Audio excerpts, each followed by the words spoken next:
Good morning, Garden America Nation. We are back sitting in the saddle, our personal saddles, that is. Welcome to the show, Garden America. Happy weekend to you, along with yours truly, Brian Main. We've got Tiger Palafox, John Bagnasco, and Tiger's working the camera there. Hope you had a good week. We've got a great show lined up. We don't have any guests lined up today, so it's going to be a lot of questions and answers because tomorrow is the spring equinox. Not to be confused with the winter solstice. Tomorrow's the first day of spring. Now that means a lot to those of us in the Southwest, warmer climates, but a lot of the country, John, still kind of cool. So how do we relate to them during spring here? I don't know if anyone's cooler than Southern California. Oh. Hey, nice. I got up to come to work today and got in my car and it was pitch black. Yeah, I know, right? Because of the time change last week. Yeah, well, lighter longer, but it takes a while, which I think is why people didn't like it to begin with, because kids have to go to school in the dark. Congress, the U.S. Congress just passed the law to have perpetual daylight savings. So I don't know if it goes to the Senate now, and then I don't know if I don't know what happens in California. We tilt the earth can and still then we make do it what they work, right? want. Well, didn't we already do this a while back, and it just sat there? The bill sat there with nothing happening? Well, Tiger pointed out last week that we voted on whether or not we could consider it. Yeah, exactly. Exactly. We voted on whether we should look into this or not. Right. And we decided, yes, we should. But tomorrow, the first day of spring, is the vernal equinox, and equa is equal, right? Right. And nox is night. So all things being equal. Yeah, it's the night is equal to the day.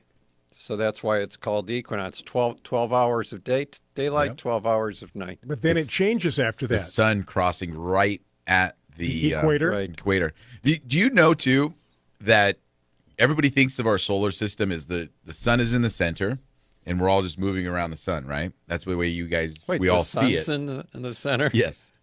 I thought the Earth was the center of the You mean we're not the center of the universe? I know, blowing your mind right now, right? Is that whole Copernicus thing, yeah. Copernicus. But do you know also that the sun is moving like a comet, right? So it's moving, and we're just kind of moving around it, following it. So too. you're saying the sun is actually in space like a comet moving. Yes. And our galaxy, or our solar system, I should is say, moving along with it. And where in school did you learn that? I learned that on the internet. Yeah. I was just going to say it's cute how he falls for this scientific propaganda. Yeah. It's science. You can't argue science. Yeah, right? Yeah. But I mean, it's kind of crazy. Like when we talk about like these equinoxes and, all this, there's a lot that goes into making life work, right? Meaning like, having tides and wind and photosynthesis, plants during times of year. A lot goes into making things work, huh? Right. I hear you. Yeah. And if one little thing is off, we're all gone. Yeah. If that Earth is tilted on its axis a little bit more or a little closer to us or further away, we don't exist. Yeah. And then, the whole Axis powers. That was big during World after War the II. war, right? Yeah. Uh-huh. And then where I was leading this was John's quote of the week, because it was so deep this week. So this in the sense quote, that we're talking about how things work. This quote troubled you. It did, because Tiger's like doom and gloom. See, I thought it was a good quote. I did relate it a little bit to what's going on in Ukraine, right? Yeah. But also, just to put things in perspective, and the quote was from William Jennings Bryan. Right. He politician who had run for president. He lost. And he lost. But he did win the Scopes monkey trial. Right. But then lost because he died a few days later. That just sounds funny. Scopes monkey trial. Yeah. It sounds funny. Was Coco on trial? Monkey was on trial. So anyway, he said, burn down your cities and leave our farms, and your cities will spring up again as if by magic. But destroy our farms, and the grass will grow in the streets of every city in the country. But I understand the quote. Yeah. It makes a lot of sense. That's how important farms are to our civilization. What's that saying? You take away my farm when you can pry it away from my cold, dead hands? I'm sorry. That's something else. That's something else. Oh. Hey, a reminder, no guest today. Yeah. So that means more of you on Facebook, live with your questions, comments. And we've got some things to add to the show. John, how did the rose pruning go last week? We finished down below. How many roses? Down below. Well, we 1,200. I have 1,500 altogether. Okay. I have another 500 to go, so over 1,000 are done. Nice. That was my Jackie Gleason, Johnny Carson thing. How sweet it is. You didn't finish all last year, right? You never pruned every rose last year. Didn't you say you?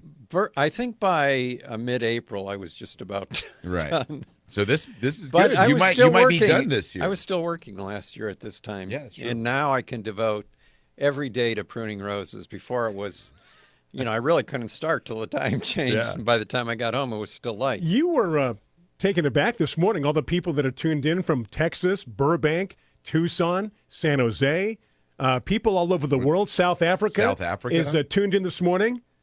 So welcome, one and all. We are a worldwide show, John. Yeah, yeah. Hey, Veronica in Spring Valley says that she learned a lot of cool stuff about how the world works in physics class. So we are going to be talking gardening, but if you want to talk physics, you want to talk about That was a turning point in my life, by the way, physics class. Is that the because class that you flunked? I was sick it was the first D that I ever received in school because I was sick for 2 weeks. And it was when we were studying electricity. So because of that, I know nothing about electricity. you And were I- sick during the electrical Right. lesson. I eventually ended up getting an A in physics, but we never went back and reviewed electricity. So, What about chemistry? You had trouble with that too, didn't you? well, I was a chem major at the University of Michigan. Wow. Oh. So, yes, I did have You trouble. know, I remember being in school and being sick and missing, whatever assignments they talked about. And I asked the teacher, hey, can you go over this, with me? It's in the book. Go back and read it. Yeah. Oh, okay. The University So of much for Michigan. Never that. did. I didn't Never know I did. did. At U of M, my chemistry teacher wrote the book that we were goodness. using. One of those ones. And it was one of those. I had a few of those professors. Yeah. You go to the class.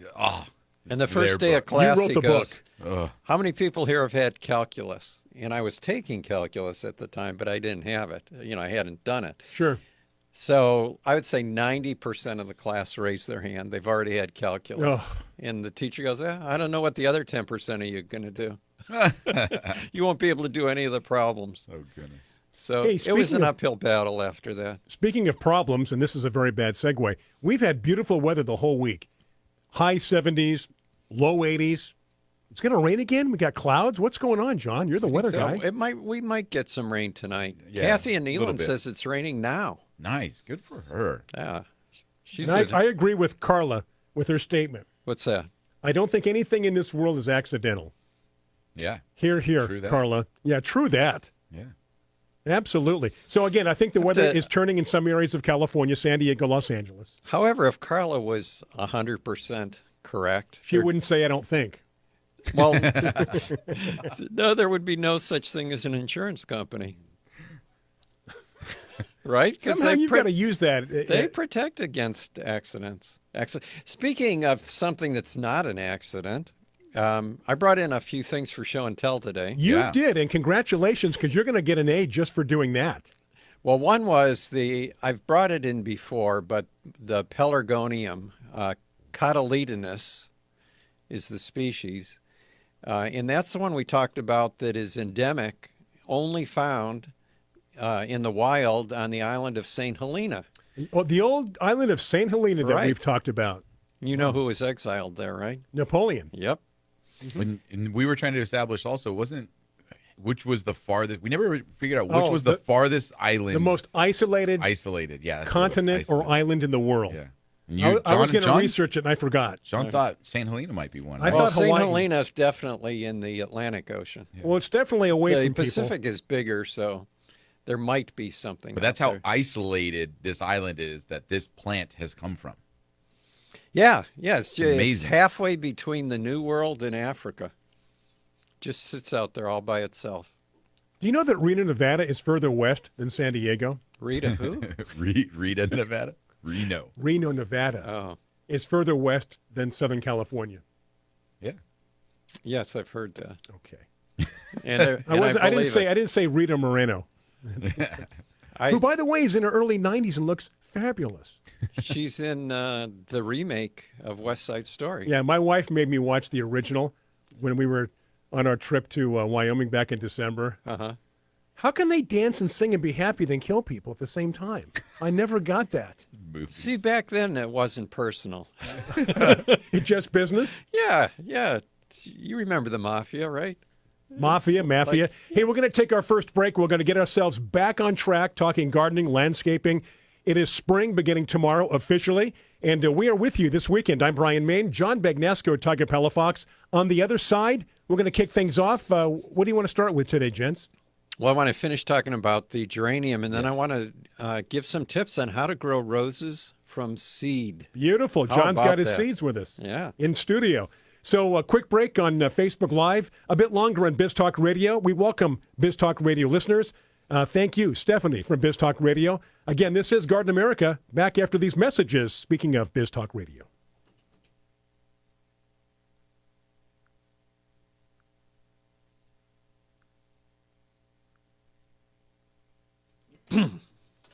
We are back after that break on Biz Talk Radio, shorter, quicker break on Facebook Live. Now, the benefit of those on Facebook Live, this is live. You can interact live, questions, comments. Those on Biz Talk Radio, this is last week's show. If you'd like to join us live, simply go to our Facebook page, Garden America Radio Show. You don't have to be a Facebook person or, have an account. You can go to our page, watch us, interact live like many of you are doing right now. Let's finish up, John, with the plants you brought in and talk about roses. Yeah, we were talking about the Pellergonium Cotyledonists, and there's a whole group of Pellergoniums. Now, the common name for Pellergonium is geranium, but the things that we call geraniums are really not geraniums. They're Pellergoniums. And real geraniums are hardy perennials. You see those mostly in colder climates. Right. We can grow a few here in Southern California, but usually people are referring to Pellergoniums as geraniums. And there are some native species, especially in Africa, of Pellergoniums that are drought tolerant. And this particular one here from St. Helena, though not quite as drought tolerant as some of them, is pretty drought tolerant. And I've brought it in studio before because it looks like a little bonsai tree or something. It does. It actually does. But I don't think I've ever brought it in when it was in bloom. So I brought it in just to give you an idea of how many blooms it can actually have. And those blooms are just beginning to open. So once they're all open, almost the entire top of the plant is pure white. Yeah, it does look like a small tree. And does it not get great amount of foliage? It doesn't seem like it has like a lot of foliage right now. Well, if you look at the foliage, you see how some of it's turning red? Yes. That's the older foliage, and all the old foliage will fall off during the bloom period. Okay. And then once all the blooms fall off, it comes out with brand new foliage. And the whole top is covered with leaves. Okay. It's really cool. If you want one, you can go to, if you think of St. Helena and you put St. Helena endemic Pellergonium by or something like that, in case you forget the name Geraniaceae, because Geraniaceae.com sells all kinds of geraniums and Pellergoniums. And they're here in Northern California or Central California, and they ship them to your house. So you can buy this particular one if you want. Now, Pellergoniums are also very common to cross. There's thousands and thousands of crosses out there with different colors and things like that. The hybrids, right. Hybrids, they're very easy. Now, how do they hybridize that works? Those? There's only a few classes or few groups they do that with. Martha Washington geraniums, which are the ones that kind of have the more jagged edged leaf, right? Usually, right, and they're in bloom around Mother's Day. Mm-hmm. That's one group. The other group is zonal geraniums, mm-hmm. and there's all kinds of colors and things in there. And then the third group that's really common are the ivy geraniums. And what's really, really new, at least in the last 5 years, is the crosses between ivy geraniums and zonal geraniums. Yeah. So you're getting these compact ivy geraniums instead of the real leggy, ones, long ones. Yeah, because like you're saying, the zonal had that kind of good leaf matter. It looked like a bush, but then they didn't grow very big, where the ivy were cascading and they bloomed more. Right. Because here in San Diego, there's a geranium society, and they always have different varieties, and they're always naming them after people in San Diego or whoever, right? So Yeah. So how do they hybridize those ones? Is it kind of like crossing seeds, or how do they come up with the different flowers? Yeah, they're there? taking the pollen from one plant and crossing it with another. So kind of similar to what you do with the roses. Like that birds and the bees thing. But you do that with the roses, right? Right. Except this year, because of building our house and not having time to do anything, what I did when I bred my roses this year is I just walked out, grabbed pollen. Just random in the air? Just threw it up in the air? Yeah, just pretended like I was a bee. And anytime I saw a receptive plant, I'd throw some pollen at it. That's pretty much how you lived your college days. Kind of.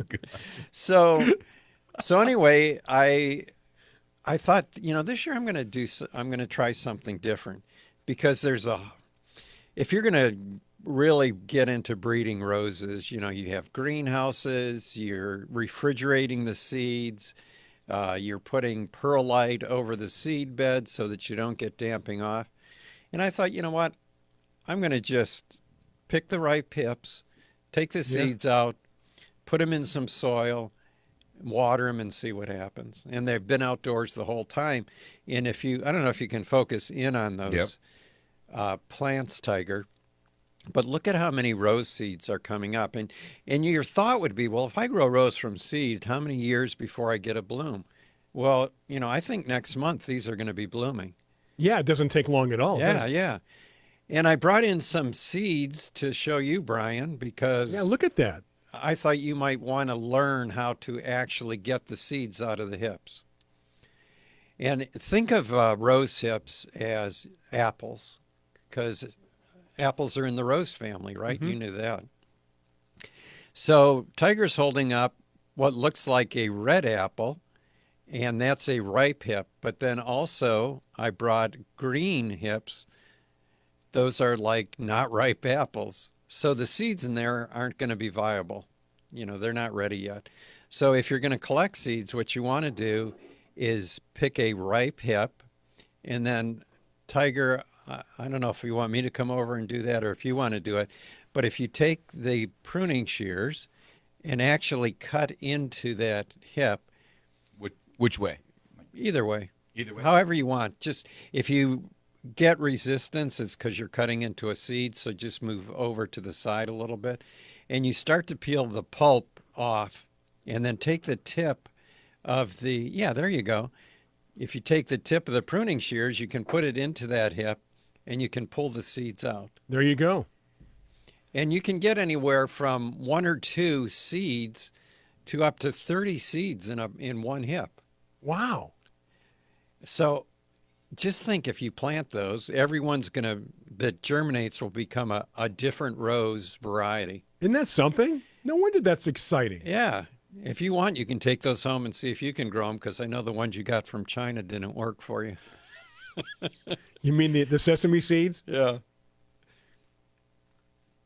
Good job, Tiger. Usually the bigger the seed, I think the more likely they are to germinate. Now again, this is a great visual for those on Facebook Live. Our apologies to those on BizTalk Radio, but you know how to get a hold of us. You know how to watch the show live on our Facebook page if you want to see demonstrations like this in the future. Great visuals on Garden America. The basic point of telling you this, though, is it's not as complicated as it's not. You would think. Now, you cut into it? You wrote names on these seed, right? Because the ones that you started. Now, are those from the plant? That's the mother plant. The mother plant. So those hips came from those particular, right? Pina cabbage. Pena cabbage. Pena cabbage. Think of it as the mother ship. Hey, we're going to take a break here coming up for BizTalk Radio. And also Facebook Live. We're going to continue this demonstration and talk more about this subject matter. Tomorrow is spring. Questions, comments, we are ready to go, ready to answer those on Facebook Live. Welcome to Garden America. Back after these messages for our friends on BizTalk Radio.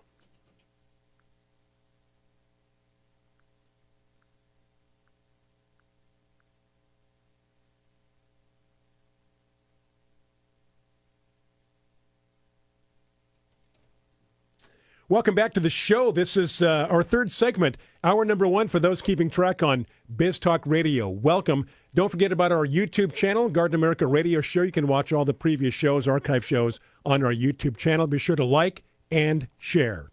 All right, John. Hey, we real continue. Quick, Go ahead, Tiger. Yeah, I just want to let Veronica know we will get to your question as far as where does the mint geranium come from. But John was talking about these roses and the seeds and the hips, and now there's that one rose called Sweet Hips, right? Sweet Hips? Yeah. Yeah. Because hips are also used to eat. Well, or tea. They're a source of vitamin C. So do you eat the whole thing and the seeds, or you just eat that fleshy red part when you normally eat if you think of it as being a little apple, you don't eat the seeds in an apple. Now, John, Right. if I'm correct, deer love to eat these, right? They like roses, period. In general, they like foliage, flowers, hips, all about it. Especially in the winter. So these are what people also would eat as well, as far as like when they're referring to the edible part of the rose, a lot of people eat the hips.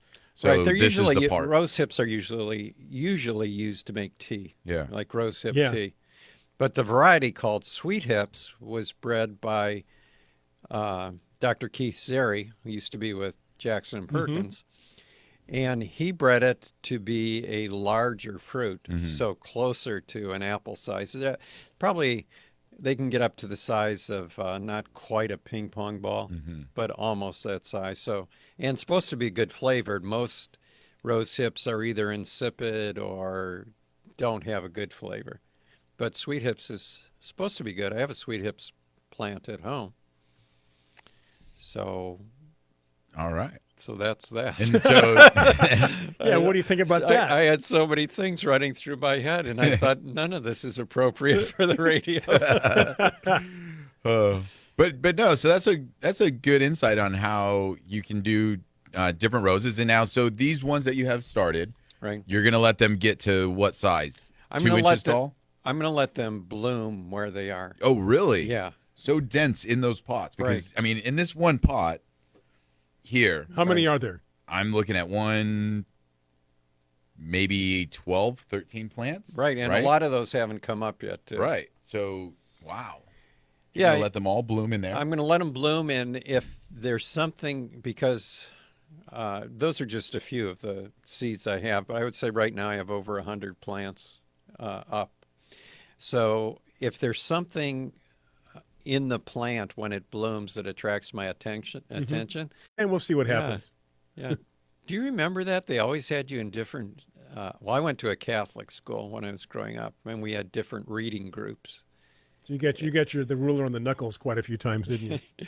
Not me, because I was really good. But you'd have the good reading group, the so-so reading group, and the I'm not even sure why you're in school group. Well, in our grade school, there was 2 classes for each grade. There was a regular class and those that had a little bit more on the ball. The students that were a little brighter. Yeah. So there were, again, two classes for every grade. Well, that was Tiger probably doesn't remember. Well, I mean, he should remember, but back then, you used to have right and wrong answers. Do you remember that? Oh, yeah. You mean no absolute truth? Right. Not everybody got an award. Right. We got some questions coming in, but I want to make sure we finish up with John's show and tell here. Well, Gina wanted Tiger to taste one of those hips. Yeah? I'll taste it. Are they? I don't know. I that's obviously not Sweet Hips. And then Veronica's got a question, and we've got John and Bonnie as well. It is sweet. Is it? I will say it is sweet. Huh. I mean, it's very hard, though. You're just eating it like a little tomato. A little chipmunk. No, it's much harder than a tomato. They're very firm. Yeah. Yeah. No, I mean, it's good. So you could see if you were breeding for just hips, large hips large and one flavor, you might be able to come up with No, something. that's a good sweet flavor. I like that one. All right, John says that he needs a low-growing leafy plant for a shady area in Newport Beach. A low-growing leafy plant for a shady area. Now, he said he's thinking of geraniums or cyclamen, and if that would work, which ones? Well, Pellergoniums, regular geraniums, will not work in the shade. They like the sun. Right. However, cyclamen do fine. Yep. But will they live year-round in Newport Beach? They'll kind of go away. They might have a dormant period, Yeah. but they will You'll have leaves most of the year in Newport Beach because it's such a mild climate. Do you think he's thinking of something that will spread, though, too? Low growing. Makes me think of like a spreading low growing plant. Because that's not going to spread. So what would you suggest for the shade? For low growing shade? I mean, for ground covers, you can use Vinca. Yeah. Yep, Vinca. What's that real low growing Ajuga? Ajuga. Ajuga, yeah. Is a real low growing, get a little blue, purple flower, reddish foliage on it. But if he's looking for something better, I think better than a cyclamen, but he kind of wants that more mounding, is the Hukara? Hukara. How do you say it? It's Hukara, yeah. See, there's all these tomatoes because it's how would you say this right here? Heucha. No, wait a minute. ERA. Huchera. Yeah. Right? Hukara. So, yeah, Hukara. Depends on where you put the Hukara. accent. Right. Yeah. When you're pronouncing botanical names, you should remember that CH is always K, pronounced as a K because it comes from the Greek. Okay. The only time it's nope. pronounced CH would be if it's named after, if it's from the French. Okay. Like Chamberonia, which is a type of palm, was named after a French person whose name was Chamberon, which I just made up on the spot, but I think that was... I think it was Jean-Paul Chamberon. Yeah, I think that might But be yeah, true. so I mean, because those are called coral bells. They get the little pink flowers usually that kind of hang on those ones. But Right. that cool thing about those ones is that you can get, a lime green foliage, a burgundy foliage, a green foliage. Well, a even lot an of the orangish. heucheras are bred just for the foliage, Yeah. right? In different sizes of foliage. Yeah. So that's going to give you the best choice. Also, I don't know if it's still available, but Monrovia Nursery came out with, do you remember the ground cover camellia? No. They have a a ground hor- cover, a spreading camellia Ooh, that that'd only be gets cool. to be like a foot tall. Nice. Really? Yeah, and that was available from Monrovia, so that would be good to check. Yeah. Or make a trip over to Nucio's and see what they have in the way of low-spreading azaleas, because azaleas are going to be in full bloom right now. Yep. Hey, let's go back up with our first question. Veronica? Yeah, Veronica. Yeah, where we said we get you. She says, where does the mint geranium come from? And now, scented geraniums are a cousin of pelargoniums in I think it's the Martha Washington varieties. They're closer to the Martha Washington, but these are the ones that are bred with foliage that has a scent. And then that, the one she's describing is mint, but then they also have orange, citronella, rose, lemon, Coconut. coconut. Yeah. Yeah, Yeah? coconut. I mean, there's a ton of scents, and what they have found is they can get that out of the foliage. So that's when if you go up to the plant and rub the foliage of the plant, that's where you get the scent from. So, do you know, am I right? It's kind of a more Martha Washington style. That I'm not sure. I Okay. know they're more related to species than they are to, I think, any of the hybrids. Okay. Yeah. So, those are scented geraniums. And I think some people use them for kind of culinary or aromatic kind of stuff. Right. Right. But I don't know particularly culinary why. I think it's more the oils that they would use. Kathy in Neyland mentioned hostas for a shady Ooh. area. Not for us. because we don't get as cold as you do, Kathy, but in areas where you can grow hostas, you have an even wider choice of varieties of hostas.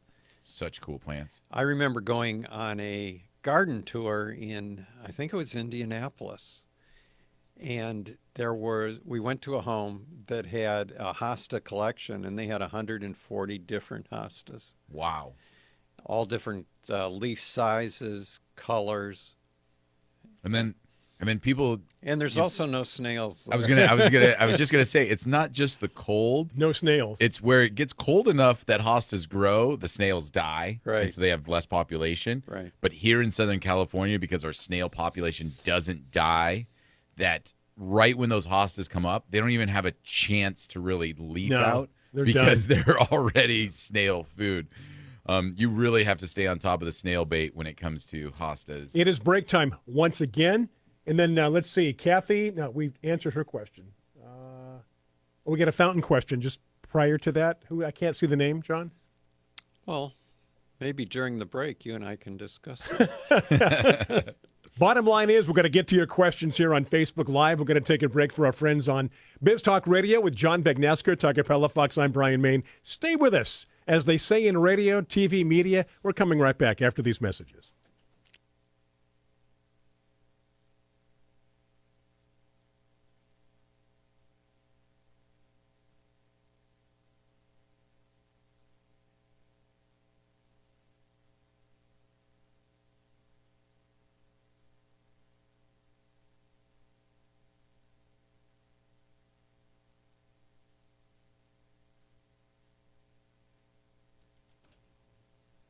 All right, we're right back at it. For those on Biz Talk Radio, this is the last segment of hour number 1 with news coming up top of the hour. Hopefully your market does carry us with hour number 2, 6 minutes after. We are back, though, and my apologies to Kim. She's the one, John, that had the question about her fountain. Oh, what was that? I didn't see it. I'm looking for an upright plant to drop into her fountain. A fountain. That's kind of confusing. An well, I don't know if plant. I don't know if Kim is planting the fountain because a lot of people right. stop running their fountains, and usually the best thing to do is plant them up with succulents. But to drop into. But if she's looking for a water plant, you could put water hyacinths. Yeah, or an upright. I'm thinking more of like Equisetum or Papyrus. They have that really nice dwarf Papyrus now too. King Tut. Yeah. Which, because Papyrus gets crazy out of control. So, that one. And then there's the Texanum. Did you know that there was a papyrus breeding program in Japan? Really? Yeah. Well, I mean, they're on it. It is where paper came from. So maybe they're really. I thought it was Egypt. Well, no, but Papyrus. Yeah. Isn't papyrus Egypt? Yeah, it is. It is yes. Egypt. Yes. Yeah. But I'm just saying the plant is what made paper. So the Japanese were maybe trying to create some other kind of papers. No, this is horticultural. Just for the beauty of it. That's where King Tut came from. Right. Even though he was wait a minute. Even though he's the Egyptian. the Japanese created a papyrus and then named it King Tut. Right. Awesome. Yeah. Hey, here's because King Tut was a boy king, right? Yes, and he died when he was 17. And so this was a little dwarf papyrus. Makes perfect sense. He had a lot of medical issues and problems. Seriously. You knew? Oh, yeah. Because obviously they can study his mummy, and they see this kid had... I figured if his mother had it, he probably had it, yeah, right? exactly. But he had all kinds of medical issues. Here's one John's going to love. Let me get back up. Hey, I wanted to mention back to the shade area. Yeah, go ahead. One thing that I really am infatuated with are different types of acanthus. Oh. And I like some of the, some acanthus get really big, right? Yes, they can. So you wouldn't want those for a low-growing area, but some of the new variegated ones, the name escapes me right now. I don't know any of the names. But some of those new variegated acanthus I think are really pretty. Really pretty. But you do have to watch for snails on those too. Yep. But yeah, they're flowers. So here's the what question. Am I going to love, get, Brian? This question here. Now, where did it go? See, every time I go back up, Facebook resets it. Resets itself. Oh, goodness gracious. Let's see here. All right. Okay, here we go. From Veronica. Do you still sell the Garden Compass CD on roses or something similar? That goes back a long time ago, John. Yeah, we stopped selling it about 20 years ago. That's about when we did that, 2003, 2004. Yeah. And that was you, myself, Sharon, and Bruce. Right. But I have seen people offering it online. It is online. So if you Google it, I don't know if Amazon or just maybe try on eBay, see if you can find it. It was very well done, though. I watched it about a year ago, and I thought to myself, hey, these people are pretty good. Yeah, know what they're talking They know about. what they're talking about. Yeah, and it's good not editing. And it's not like John's first book, which had to be completely rewritten, right? What was it? What was your first book again? It had to be rewritten. Did I rewrite it? No, but the information. Yeah, the information had to changed. be updated because information changes over the years. It was called Plants for the Home, Volume 1. Yeah, it was houseplant book. Yeah. Right? I love Volume 1, just in case. But I mean, I had planned on doing Volume 2. Yeah. And my cousin was the photographer for Volume 2, and he actually took all the pictures. But in the meantime, the publisher went bankrupt. And owing me $30,000, by the way, which was a lot of money back then. Yeah, it was. I'll take 30 grand right now. $30,000 right now. Kidding? Yeah. Which is more than I've made on my last 2 books combined. So anyway, it's a long story, and it's kind of a sad story, and I don't think you guys we really want to know it. But I think the information in there is still good. Yeah? Yeah. Just so much changes, with plants, but definitely, the I'd have Rose to go video, back and take a look at it. The Rose video had timeless information. Oh, yeah, that would still hold up. I thought most of the Rose information was more outdated than You think the so? houseplant. Really? Yeah. Really? Well, because there were a lot of recommendations for soils. Oh, and, yeah. And When you're- mulches That's and true. chemicals different products, and things. that's different, yeah. A lot of those companies are out of business. But I But will if you say feel that nostalgic. there are a lot of companies that took over, so it's easy to find still because the basis behind those fertilizers or products are still around. Right. Like when you're talking about, the John and Bob Soil Optimizer. Right. I mean, that's still around, number one, but the humic products still exist. Bruce Asakawa's in that video. Yeah. Oh, yeah, with the demonstration. Yeah. And I think Sharon, too. Mm-hmm. And you, me. Yeah. And Our little pictures are on the cover of the box. Yeah. Anyway, let's see. Carla here says that she has a nagging question from our rose discussion. Okay. And she said her phone buffered and she didn't hear if you propagate a new rose that comes up from seed by taking cuttings. Gosh, I wish we could repeat that information, but sorry, Carla. Legally, we can't do that. Yeah, that's how all new roses are. Once they come up, all roses start from a seed, every variety that's out there that's sold. But if that seed is something that people want to propagate, they can only be propagated by taking cuttings or budding or grafting. Mm-hmm. That's the way they're produced. Hope that answers your question. Yeah. But then, are we caught up? I think. But then how about own root roses? So if those are cuttings? Those are cuttings. Cutting that they root and then start. Right. Those are not started from seed. Right. And most roses today in the breeding process are tested in the field own root because there's an expense involved in grafting a rose. So they can cut labor expenses just by taking cuttings and sticking them in the field. And the way those are started in the field, they don't root the cuttings first and then plant them out. Drop that stick. They just stick those right out in the ground. Yeah. Okay, it is break time once again. This show is flying right by. Those on Biz Talk Radio, this is the end of hour number 1.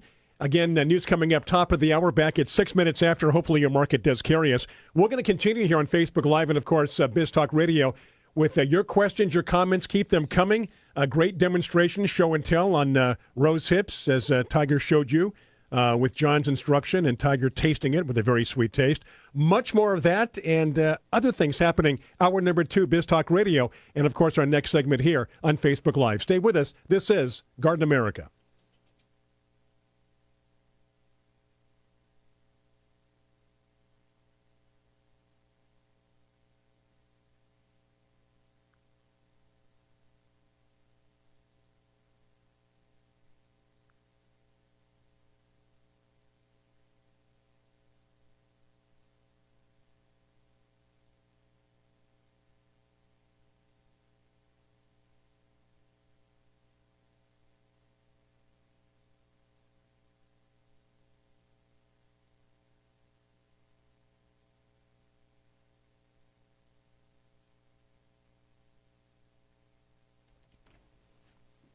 All righty, after that short break on Facebook Live, we are back. Those listening on Biz Talk Radio, thank you so much for listening and supporting our sponsors. This is hour number 2 as far as you're concerned.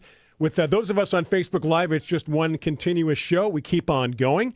And we're going to get back on track here and make sure that we're up to date on the questions and comments, which I believe we are, gentlemen. So here we go. Hey, our friend Lila in Poway mentions when we were talking earlier about plants for a fountain, that if you want something tall, water cannas do really well in a fountain. They provide the leaves, flowers, all kinds of things. They are good. In the newsletter, John had March, April planting ideas. I thought it'd be fun to kind of see. Yeah. What was that look? I thought it'd be kind of fun to see if like these ideas that he has are good ideas. Are or good not. ideas, and those Are that we get the gonna vote? newsletter. Yeah. No, we're just going to tell you. Yeah, those that There's get the no newsletter, vote. you've seen this article. Hopefully, you have read the article. One more reason to subscribe to the newsletter. Well, Tiger's still in retail, so he'll have a better idea on whether the tips made any sense or not. No, but he's saying instant color. So for right now, March, April, instant color. He's got ranunculus, Iceland poppies, primrose, pansy, nemesia, delphinium, foxgloves, petunias, lobelia, all good stuff there.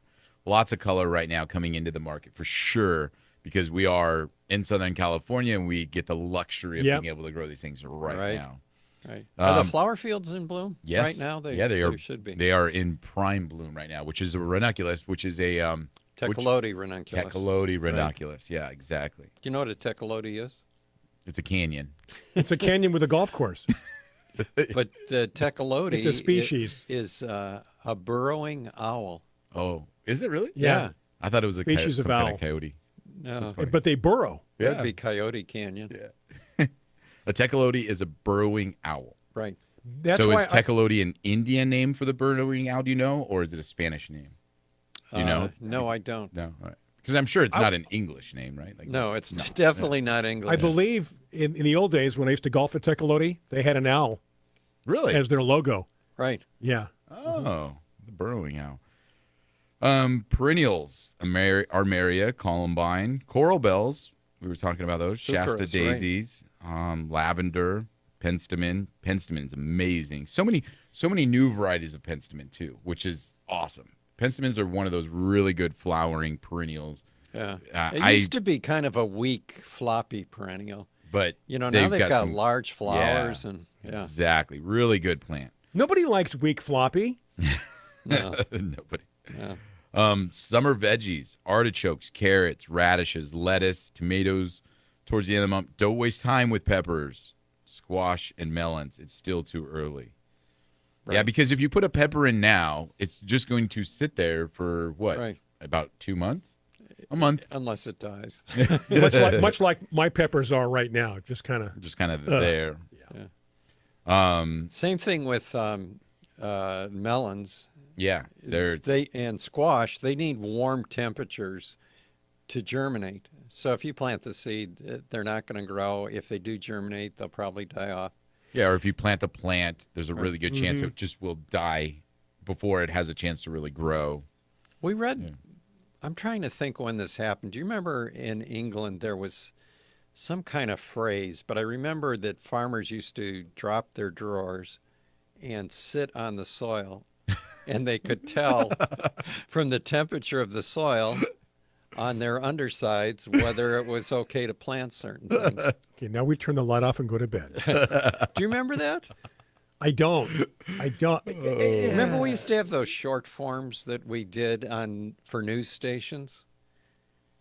They were called we called them short forms. Yeah, but they were little vaguely. gardening tips. So you take your pants off. No, you don't have to take them off. You just drop your drawers. That's taking them off, isn't it? Dropping your drawers to me sounds worse than taking your pants off. Hey, you drop your drawers. So anyway, with your underwear on, you would sit down. You have a negative feeling because of all the restraining orders you attached to doing that. Probation ends next year. So you're saying by the heat on your bum would tell the farmers whether it's time. Right. I mean, farmers, they were attuned to the soil. They knew what was going on. They knew what was happening. Yeah. I think we ought to do that. Go up to your place. The three of us do that. Take a picture.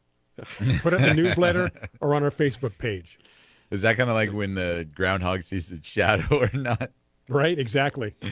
All right, we'll have to do that maybe towards the end of the month during the new moon. That's good. The new moon. Hey, Rick in Idaho says that he just planted some strawberries. Ooh. You know, Nice. what's going on in the world of strawberries right now?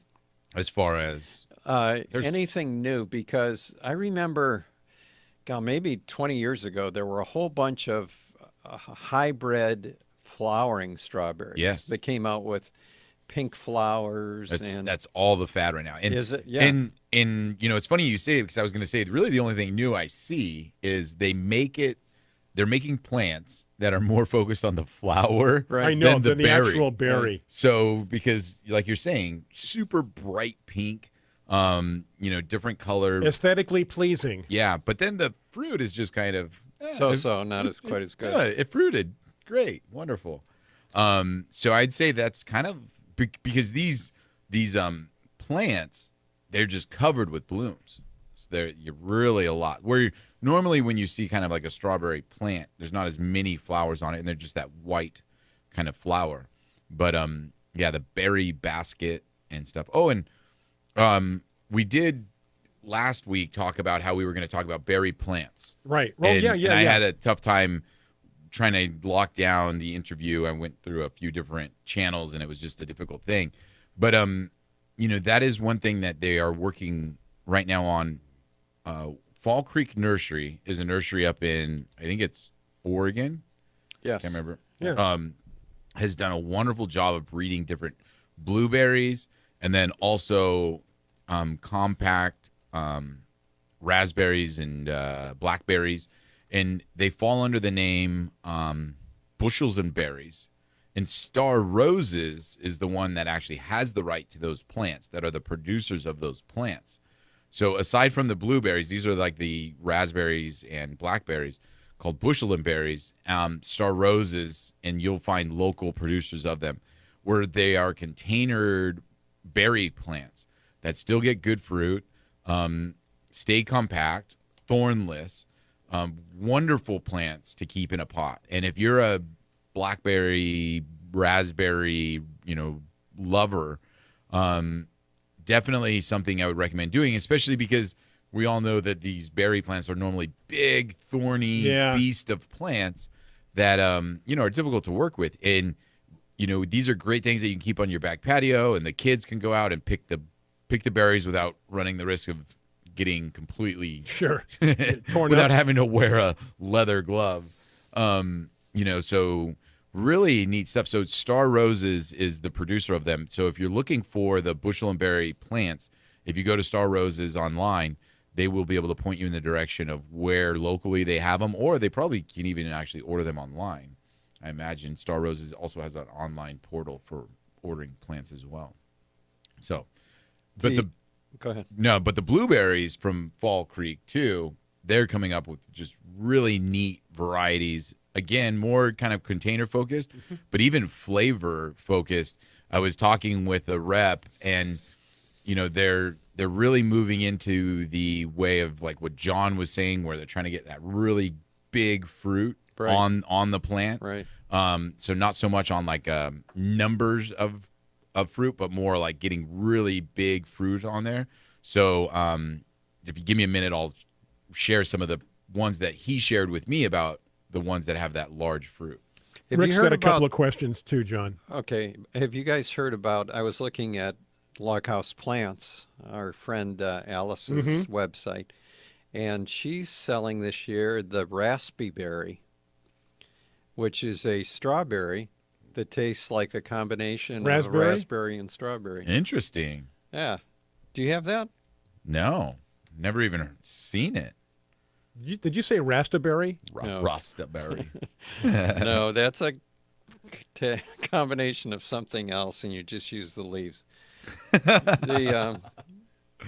No, it's Raspy Berry. Raspy Berry. Okay. Right. I'm trying to think of the name of the strawberry that we sold one time that was a famous heirloom strawberry, and I think it was fed to the King of England when he visited Canada. Marshall, was it the Marshall strawberry Does that sound familiar to you, Marshall Tiger? does sound familiar. I know Marshall's sells discount things. Marshall strawberry. Because it was a strawberry that was almost extinct, and someone rediscovered it, and they were selling 4-inch pots online for like $50 or $60. Wow. But now I think you can get it in a few places. I'm just Googling Marshall strawberry plants available at Rain Tree Nursery for $11.99. Prices have gone down, obviously. Yeah, and it's supposed to be one of the best tasting strawberries of all time. It was never sold in supermarkets because it didn't ship well. So it's one of those things you have to grow in your yard and eat. Now, some of the strawberries they sell now, they ship all over the country, and I mean they're hard. If they fall on the floor, they don't turn to mush; they just bounce back up. Exactly right. Yeah. So, but anyway, if you want to try something different, look at the Marshall We got to go to a break. Running a little bit late for the network. I will fix that for you guys. Thank you so much. More questions when we get back. And more questions, too. Again, these messages coming up next for your friends, our friends, on Biz Talk Radio. Stay with us.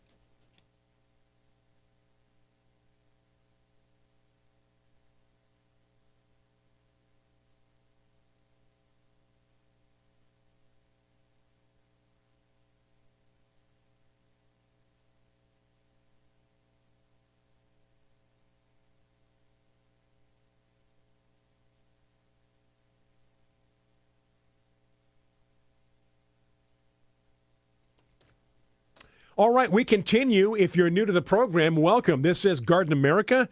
This is the show that our country, the USA, and places around the world rely on to get their garden information. So welcome. Those on Biz Talk Radio and those watching us on Facebook Live. John, we are back, and let's get to more questions, comments, and get caught up. Well, our friends in Idaho are, Rick said he planted strawberries, and this happens when you live in a cold climate. You just start to get cabin fever, and you want to get out and you want to plant. Right. And especially this time of year, because bulbs start to come up. Even if you have a little bit of snow, sometimes crocus will poke their heads through the snow, and you'll have a warm day. All the snow melts, and it'll be like 65 degrees. Yeah, and then a week later or the next day, you're back freezes, to snow again. But there are some plants, and strawberries is one of them, that are hardy. Mm-hmm. So the cold isn't going to hurt them as much. Rick was asking if he could put plastic around them to keep the soil warmer. And, I don't know if that would really help. And the reason I say that is it would keep the soil warmer, but warmer soil will encourage more top growth, and it's the top growth that's going to freeze if it gets really cold. Yeah. So I think letting the soil stay cold would probably be better. And rather than plastic, which was going to hold in the heat, maybe just a good mulch. A wood mulch would be good. Also, something for the berries to lay on top of. I was going to say, and that's the other problem too, is that if you put plastic down, that surface is actually very cold where the leaves and possibly the fruit sit, which would make a worse situation for the plant. Where, like you're saying, if you do like a mulch, it's almost like a blanket, and they're sitting on a warmer material as well. Yeah, I don't think they have to worry about the fruit freezing, because by the time the fruit comes on, the plants are, it's true. Spring and summer. But what you're saying with the leaves is definitely a consideration. So, and then Rick's also asking when he should plant blueberries. Again, I would ask your local garden center, but blueberries do go dormant. Mm-hmm. And up in Idaho, I guess you can plant the regular blueberries. We have to use southern high bush down here. But the hardy blueberries are going to be dormant. And if you can dig in the ground, you don't have to worry about the ground freezing. I think it's all right to go ahead and put in dormant plants. And then one variety, if Rick can find this one, this comes from Fall Creek, for ones that have high chill, there's a variety called Luna Blue. And the berry gets Luna, like the moon. Like the moon? Yeah, like moon blue. Mm-hmm. that is one of their largest fruiting ones, and it's a substantial size fruit on it. And as you get into those high chill varieties, you get bigger fruit, because then they were saying the ones like for us here in San Diego that don't require any chill, there's one called Atlas Blue, which is a large fruit too, but it's still smaller than the high chill varieties that they get to grow where they get cooler weather. And so those were two that really had big fruit that were really good flavor. So if you're living in an area that doesn't get a lot of chill, that Atlas Blue is a good variety. And then if you do live in an area that you can get those blueberries that go dormant and then grow out in the winter or grow out in the spring, Luna Blue was a good variety. Look for those. David asks our opinion on Alpine strawberries. Well, Alpine strawberries are really popular in Europe, not so much here, except for people that like to grow heirloom vegetables and things. But Alpine strawberries are nice. I think they're nice because they don't run. They just form clumps. The only problem with Alpine strawberries is that the berry is very tiny. They remind me of the spoon tomatoes, right? Yeah, very tiny but extremely sweet. And you say they're and clumping? they get a lot of them. I mean, they get a good amount of them compared to like a normal strawberry plant. Right. Yeah. And there's also one that has a pineapple flavor to it that's a yellow Alpine strawberry. There is a white Alpine strawberry that can be used as a ground cover. Yeah. It's really hardy and spreads like crazy. But the other two are just little bushes and are great for containers, if you want to grow something in a container. Yeah. So I do like Alpine strawberries. And I found they have a little bit longer season. Do the Alpine ones? Or is it just because of where we live here? No, I think that they do have, because they're continuous blooming. Right. They're continuous fruiting also. But if you do have sow bugs or snails, they're so tiny, that's just perfect size for them. So that might be something to make sure you put a good mulch around. Let's see. I think we've covered everything. Gina wants to know if you could use straw as a mulch covering for your veggies and stuff. Yeah. Yeah. I mean, yeah. Right. What is the one that I always get confused? Is one has weeds and one doesn't? Straw or hay? Yeah. Well, Oh boy, hay. yeah. Well, alfalfa is what you feed the horses, Right. Right.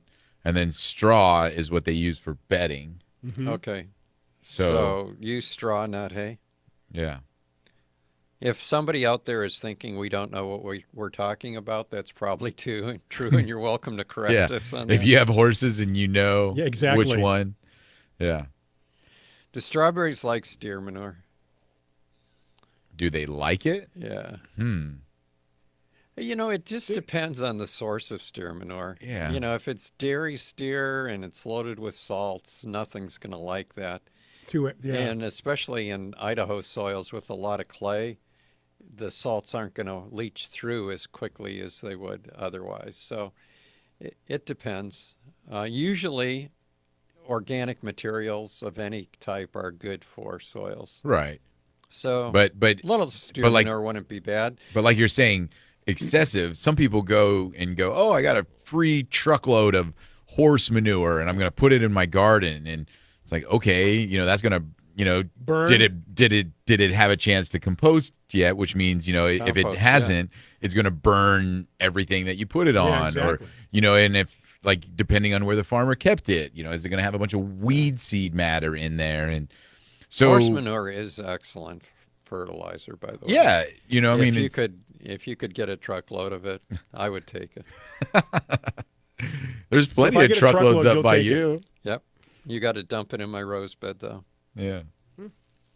But just not using anything too much in excess, I think, is the, right, best like thing. anything else, right? Yeah. So just make sure, because people will be, I drop all my coffee grounds in my plants every day. It's like, oh my gosh.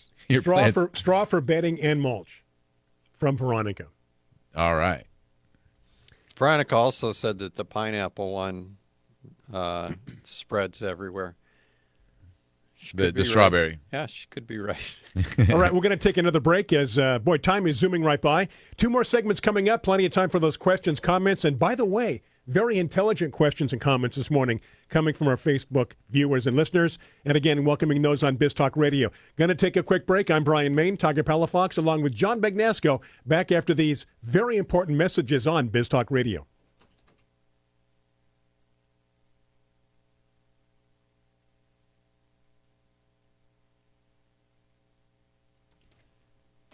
Just like that, the mics are hot once again, welcoming those on Facebook Live and those listening to us on Biz Talk Radio. Remember our YouTube channel, Garden America Radio Show. You can go there to watch all the previous shows. This show will be uploaded by early afternoon, Tiger, if you want to go and watch our show on your computer or big screen TV. That's always a fun way to watch it.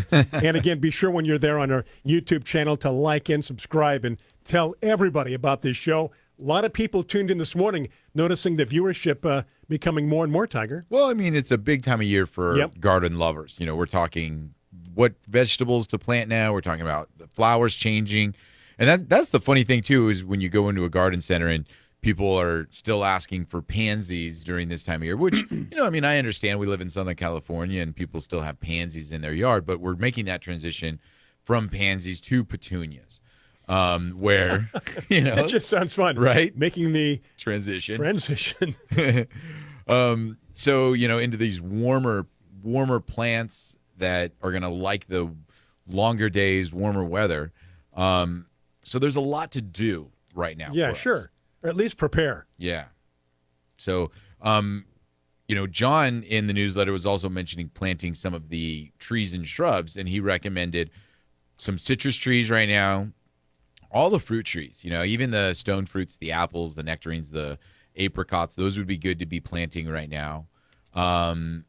Roses, he mentioned probably what you said, April is when, for us in Southern California, that they'll be in full bloom. So it's a great time to go to a nursery and see what you like, right? Right, rather than just working off of a tag has a picture, absolutely, or a catalog. The catalog pictures get you every time. Gosh, I was gonna say, and I hate to burst your bubble out there, people, but they put a lot of effort into those photos. Well, much like when you go to a restaurant and you're looking at the food items on the menu, and then the food comes and you're like, it doesn't look exactly like that, but okay, I'll eat it. Yeah. So your point is well worth taking. That go out and see it, touch it. Yeah. Look at it before you buy it. Yeah, because the roses are those, you're buying it for the bloom. I mean, there's a few out there you might be buying for a scent or the way it grows, whether it's a climber or a tree rose. But you're buying it for the flower a lot of times. And to be able to see that flower in the photo is much different than seeing it in real life. And, one of the flowers that gets a little bit of a bad rap in that way is the black roses. Because a lot of times when they do the photo of the black roses, it is black. It's a dark color. And really the color is more of like a chocolate, maybe a purplish, almost a dark, like a dark purple. Yeah, and I think I'd learned before that when you grow them in the full sun, that they turn that lighter color, but if you grow them a little bit in a darker area, depending on the time of year. Is that what it is? In the summer with the high heat, the color will fade a bit. Okay. But there are black roses like black Baccara that at times of the year it's just pure black. There's no red in it at all. That's very cool. Yeah. For breeders for years produced black roses, but culled them and threw them away. And they were never put out on the market. And the reason was because of growing conditions. The black absorbs heat. Mm-hmm. And so if you had a black petal, they'd burn out in hot summer areas. So, but anyway, some of the new ones like black Baccara, I think look really, really good. And that one, there was more grown almost like a florist initially, right? The Baccara one? Yeah, it is a florist rose. I feel like that's where I first saw it. Right, black Baccara is. But they've actually been able to grow it more into a bush style now. Yeah. So because those are two different things too, where a florist style, it has those long stems. The bush is not very good looking, and the flowers are kind of be a floppy, Right. but being able to actually have it in your yard, that makes no sense at all. Yeah. So you need that more compact growing plant. And so I think there's actually 2 black pecars, right? Isn't there one that Star Roses or whoever produces and sells to garden centers? And isn't there still one that they do grow in like florists, growers? Same variety. Oh, it is? Yeah. Oh, okay. So if you buy black Bacara, it's the same one that they're growing in Ecuador Oh, okay. for cut flower production. Nice. Antoinette wants to know the difference between Ace and Ace 55 tomato. Heinz 57. Ace, if I'm correct on this, the original Ace was a canning tomato and was about a 2.5-inch size. And Ace 55 is a later improved variety, which is also a good canning tomato, but a larger fruit, almost double the size fruit, so maybe a 4-inch tomato instead of a 2.5-inch tomato. Ace 55 is a determinant variety, where most of the tomatoes we grow in our yards are indeterminate. Right. And if you think about it, canning tomatoes, especially if they're being produced commercially, are mostly going to be determinant. And the reason they're determinant is you want your crop to all ripen at the same time, so you can go out and pick it, and you don't want it ripening over a 3-month period where you have to have workers come in every day for 3 months to pick the ripe tomatoes. So, not positive, but I think that's the case on Ace and Ace 55. Let's see. Were there any other questions we missed? Rick wanted to know if there are any new tomato varieties this year. There's always new tomato varieties. Right? We had Tomato Mania a couple weeks ago on the program. So and the tomato of the year was a new variety, right? Torch. Bronze Torch, right? Comes from the same producer of Red Torch and Prairie Fire. Is it Wild Boar? No. That producer? No. No, it's A.P. Whaley out of Wisconsin. And Aaron Whaley we mentioned, was the son of the founders of Seed Savers Exchange. So he's the one producing that seed. But Bronze Torch also was an All-American selection. Was it? I'm not sure. I think so. And they're those julienne-type grape tomatoes, elongated grape tomatoes. Really neat coloration. Yeah, the flavor's supposed to be fantastic. It does look like a wild boar tomato, though. Was Atomic Grape the one a couple years ago? Yeah. And I was going to say another source for really neat new varieties is Wild Boar Farms. Yeah. They do a great job of just crossing neat stuff and having it come out with good flavor and neat colorations and shapes. So those are 2 good sources. Probably one of the most creative tomato breeders out there. However, he's limited in what he does. I mean, it's just him. Yeah. And so it's difficult for him and Brad Gates is who we're talking about. It's difficult for Brad, since his seeds are open pollinated, it's difficult for him to stabilize the line. Yeah. So when you buy seeds direct from them, you may not get the exact plant the way that it should look. Yeah. But anyway, it definitely worth trying some of his varieties. Color and flavor is something that he always looks for. And Rick asked that question, right? And that's right. And that's perfect for him to get seeds now, because he's still too early to plant plants. So if he gets seeds now, he can start the seeds, and then by the time that they're ready to be moved outside, his weather will shift, and he'll be just in time to be bringing those out. Is the month of May pretty safe month for places like Idaho? Yeah, we mentioned Mother's before, Day or and it's probably worth Coast mentioning again, is if you go to just Google last frost date, and you'll come up with several sites online where you can just put in your zip code, and it tells you the last frost date for your particular zip code. But in cold areas, they usually say after Mother's Day. Yeah. But again, it depends where you are. Exactly. I've had tomatoes freeze in Detroit when I lived there in June. It's one of the reasons I moved to California. The worst. I just can't imagine living in those colder climates and even trying to garden. Yeah. There's just so much more to worry about or think about or plan ahead. We go out there, 24/7, pretty much all year round.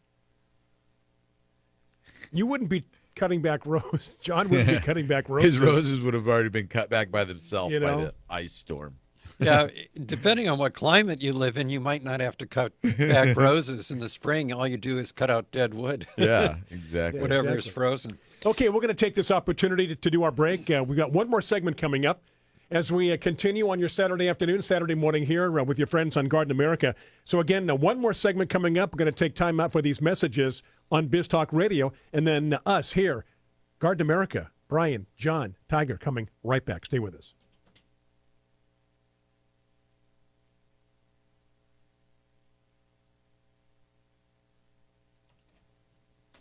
We continue, and again, those on Biz Talk Radio, Facebook Live, our final segment as we venture into the rest of our weekend, having a good time. Always fun to get together, come into the studio, spend time with you guys, and talk a little gardening, horticulture, landscaping, snow, tomatoes, berries, tomato mania. Right. Just to mention a few. Rick wants to know the tomato with the highest sugar content now. Ooh. I think that has changed over the years too, right? Well, they're always coming up with new varieties. Sun sugar was always one of my favorites, but I think we talked about one that has even more sugar content. Yeah, I don't know if anything's more sugary than sweet aperitif. That's the one, yeah. Right, that is, and you've grown that one, right? I didn't know. I haven't. You haven't? No. I'll get you one. Will you? Yeah. That's Okay. 30% sweeter than sun sugar. All right. You know what? I guarantee that will go like like hotcakes at our place. Yeah. Go out there and pick them and eat them right off the plant. When I'm out there cleaning up, that's what I do. Oh, this is ripe. You know, I've been to your house, and I don't see hotcakes anywhere, so they must be going fast. What time of the year were you there? See, that makes a big difference. Yeah, that'd be nice, Tiger. Sweet aperitif. That's it. And I like the way the plant grows. Oh, the fruit, but Right. I also like the way the plant grows. It's got a different foliage. It's got a darker stem on it.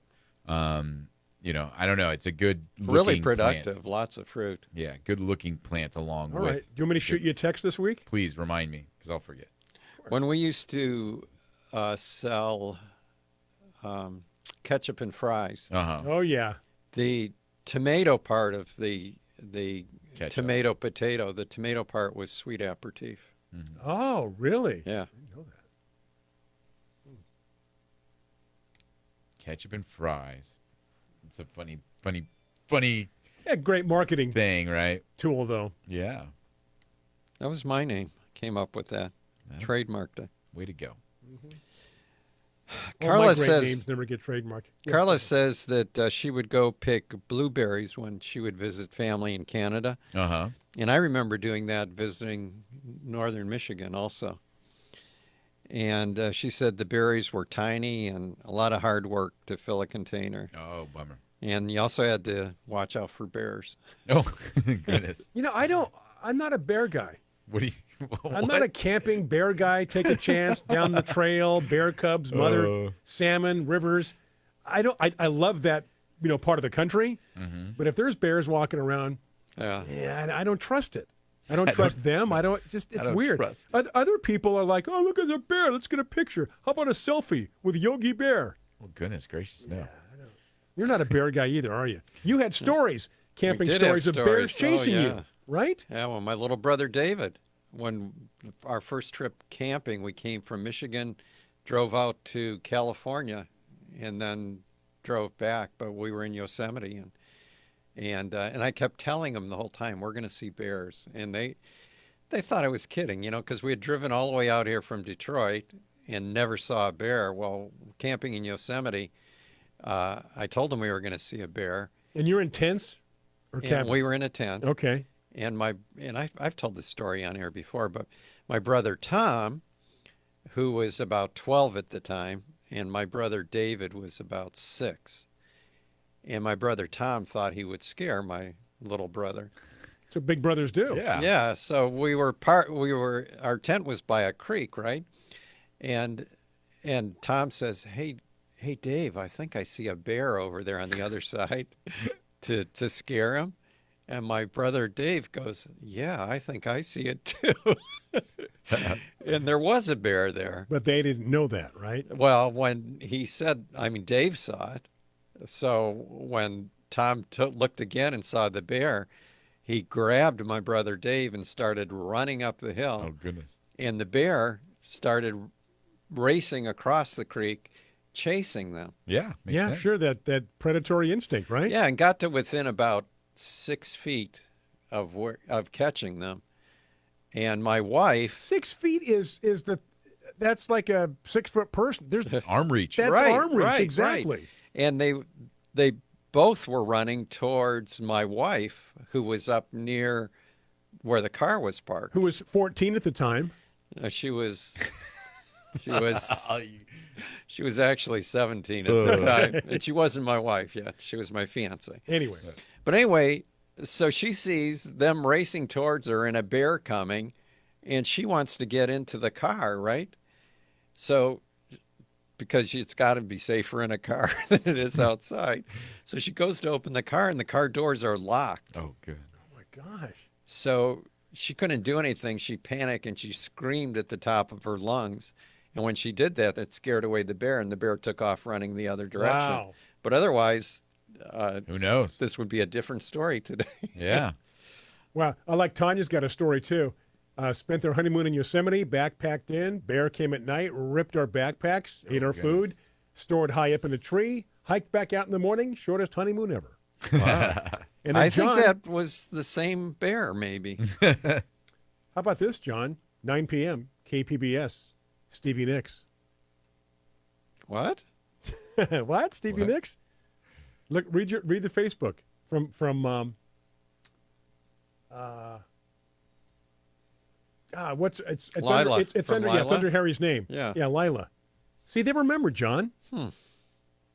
John's a big Stevie Nicks. Oh yeah. Oh yeah. I like Stevie Nicks. I like Stevie Nicks. Yeah. See, look at him. Look at the smile on his face. He's thinking what he's got to do at 9 p.m. tonight. Brian puts up with her witchy woman thing. You know what? I mean, I like her, but she does all the witchy things on stage. Witchy. You know, and the way she... The long sleeves on her dress. feeling It's kind of and she has like all a these things, medieval dress or something. wrapped around her microphone. Yeah. But she's good. She's a good singer. Okay, we're about a minute away from having to say goodbye and put to bed this edition of Garden America. Yeah, but I had a lot of stuff I wanted to talk about. Can we continue it next week? Will you remember? I won't remember, but I bet I'll come up with something new. You will. And I'll text. Do we have a guest next week? Yes, we do. Eric, who wrote a book on container gardening. Oh, beautiful. So- Next week. Perfect. So we'll tune in for be container gardening next week. talking about that. And A lot of Good people. time. Thank you so much. I notice our audience is growing, and we really appreciate that. Thank you for putting up with us every week. We hit the airwaves at 8 o'clock in the morning on the West Coast, 11 o'clock or so Eastern time zone.